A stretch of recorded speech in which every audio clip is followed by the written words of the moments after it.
Hi, இன்னைக்கு வந்து நம்ம கார்லிக் பிக்கல் பார்க்கலாம். இதுக்கு வந்து கடாயில் ஆயில் கொத்திருக்கேன். ஒரு கப் பூண்டு போட்டுக்கிறேன். இப்போ இது நல்லா ஒரு 5 மினிட்ஸ் குக் ஆகட்டும்.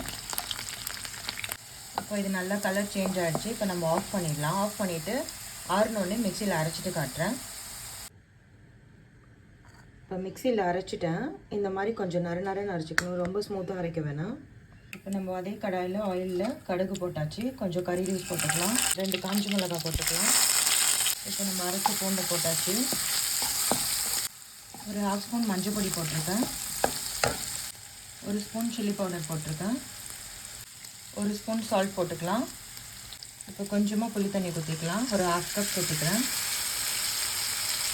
1 ஸ்பூன் பெருங்காயத்தூள் போட்டிருக்கேன்.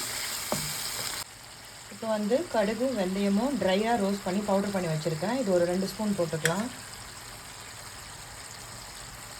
இப்போ நல்லா குக் ஆகிட்டுருக்கு. நம்ம ஒரு 1/2 ஸ்பூன் நாட்டு சக்கரை போட்டுக்கலாம். இப்போ நான் வந்து 1 ஸ்பூன் நல்லெண்ணெய் குத்திருக்கேன். ஏன்னா நல்லெண்ணெய் குத்தினா தான் அந்த ஃப்ளேவர் கிடைக்கும். இப்போ ஆஃப் பண்ணிடலாம். நம்ம பிளேட்டிங் பண்ணிவிட்டு காட்டுறேன். வாவ், டேஸ்டியான கார்லிக் பிக்கல் ரெடி. நீங்களும் ட்ரை பண்ணுங்கள். Thank you so much.